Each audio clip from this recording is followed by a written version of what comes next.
నిన్న కొంతమంది ప్రెస్ మీట్లో మాట్లాడారు. ఒకడు మాట్లాడాడు బఫును, మా ఎమ్మెల్యే గారిని బఫున్ అని మాట్లాడాడు. నువ్వు ఎక్కడి నుంచి ఎక్కడికి వెళ్ళావో ఒకసారి ఆలోచించాలి. మేము ఒకటే అడుగుతున్నాము, అధికార పార్టీలో ఉండి నువ్వు సంపాదించుకొని ఇక్కడ పదవులు అనుభవించి నువ్వేమైనా కూటమి ప్రభుత్వం కష్టపడి పనిచేసావా? అక్కడ ప్రెస్ మీట్లో కూర్చొని నువ్వు మాట్లాడడానికి నీకు ఏం అర్హత ఉందని మాట్లాడుతున్నావు నువ్వు? ఈరోజు మేము అడుగుతున్నాము, అధికార పార్టీలో ఉండి నువ్వు పదవులు అనుభవించి ఇక్కడ నువ్వు సంపాదించుకొని ఎలక్షన్ ఉందనగా 1 నెల 20 రోజుల ముందు నువ్వు పార్టీలోకి వచ్చి రంగా గారి విగ్రహము, రంగా గారి పేరు చెప్పుకొని కాపుల్ని మోసం చేసి నువ్వు పార్టీలోకి వచ్చి ఈరోజు నువ్వు ఒక్కడివే అనుభవిస్తున్నావు. మిగతా కాపులు ఏరి, మా వాళ్ళందరూ ఏరి.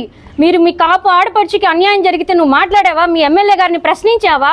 నువ్వు అక్కడ కూర్చొని మా ఎమ్మెల్యే గారు దేవుడు, మా ఎమ్మెల్యే గారు అని మాట్లాడుతున్నావు. నువ్వు మాజీ ఎమ్మెల్యే గారు 10 సంవత్సరాలు ఎమ్మెల్యేగా ఉన్నారు అంటే ఆయన మంచితనము, ఆ గొప్పతనము మేము లైవ్లో తెలుసుకున్నాము. ప్రజలందరూ మాతో పాటు మోసపోయారు. ఈరోజు అందరూ తెలుసుకున్నారు. ప్రతి ఒక్కరు మాజీ ఎమ్మెల్యే గారు కావాలని కోరుకుంటున్నారు. నువ్వు మాట్లాడుతున్నావు, నీ స్థాయి ఏంది? నువ్వు ఎక్కడి నుంచి వచ్చావు? నువ్వు ఎమ్మెల్యే గారిని పట్టుకొని బఫూన్ గిఫూన్ అని మాట్లాడుతున్నావు. తాట తీస్తాం ఏమనుకుంటున్నావో? నువ్వు కాపుల్ని అడ్డం పెట్టుకొని రంగా గారి విగ్రహం అని చెప్పుకొని నువ్వు అధికారంలో చలామణి అవుతున్నావు. ఈ రోజు అధికారంకి వచ్చి ఎన్ని నెలలు అవుతుంది? ఈ రోజు నువ్వేమైనా పార్టీ కోసం ఏమైనా చేసావా? ఎక్కడైనా కనిపించావా? ఏమైనా కార్యక్రమాలు చేసావా? మా కాపుల కోసం ఏమైనా చేసావా? ఏం చేసావు నువ్వు? ఏం చేయకుండా అక్కడ కూర్చొని కిండలుగా ఎగస్టాలుగా మాట్లాడుతున్నావు. నువ్వు మాట్లాడితే ఇక్కడ ఎవరు భయపడిపోరు. ఇక్కడ ప్రజలందరూ గమనిస్తూ ఉన్నారు. నువ్వేమనుకుంటున్నావు? నువ్వు అసలు ఒకటే చెప్తున్నాము, మా ఎమ్మెల్యే గారు ఏం మాట్లాడారు? మనీ స్కాము 600 కోట్ల స్కామ్ జరిగింది అన్నారు. ఆ స్కామ్ గురించి సమాధానం చెప్పమన్నారు. నువ్వు అది వదిలేసి ఏదేదో మాట్లాడుతున్నావు. నిజంగా స్కామ్ జరగలేదా? ఎంతోమంది డబ్బులు పోగొట్టుకున్నారు. మా కాపు నాగిశెట్టి రమేష్ ఎంతో డబ్బులు ఆ స్కామ్లో డబ్బులు కట్టి ఆరోగ్యంగా మానసికంగా కుంగిపోయి చనిపోయాడు. చిన్న వయసులో చనిపోయాడు. వాళ్ళ కుటుంబానికి ఆదరవు ఏది? మీరేమైనా చేశారా? మీ ప్రభుత్వం ఏమైనా చేసిందా? ఏమైనా పట్టించుకున్నారా? ఎంతోమంది ఉద్యోగస్తులు పిల్లల చదువుల కోసము, పెళ్ళిళ్ళ కోసము ఆ స్కామ్లో ఎంతోమంది డబ్బులు కట్టారు. నిరుపేదలు కూలీ చేసుకునే వాళ్ళు ఆ స్కామ్లో డబ్బులు పోగొట్టుకున్నారు.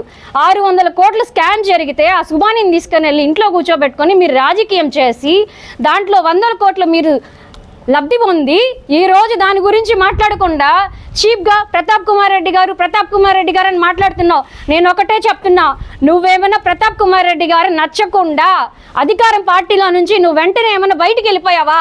ప్రతిపక్షంలో నువ్వేమైనా ధర్నాలు చేసావా? నువ్వేమైనా కార్యక్రమాలు చేసావా? ఏం చేసావు నువ్వు ప్రతిపక్షంలో నుండి? ఆ రోజు ప్రతాప్ కుమార్ రెడ్డి గారి గురించి నువ్వు ఎందుకు మాట్లాడలేదు?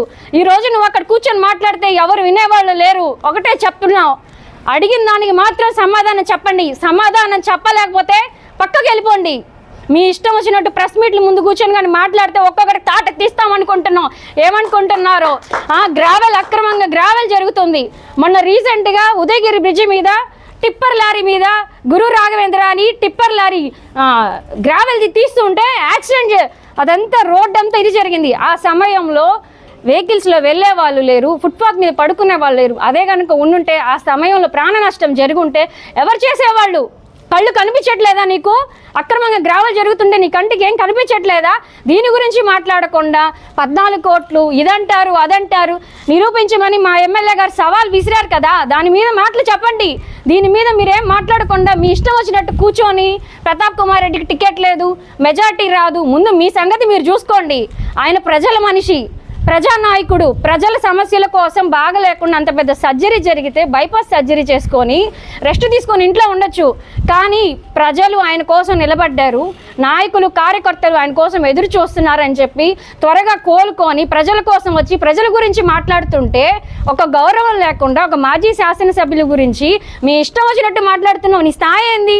నువ్వేంది కూర్చొని ఏం ప్రతాప్ రెడ్డి అని మాట్లాడుతున్నావు? ప్రతాప్ రెడ్డి గారి గురించి మాట్లాడే స్థాయి అనేది? నువ్వు ఎక్కడి నుంచి వచ్చావు? నువ్వేమైనా లోకల్వే నువ్వు?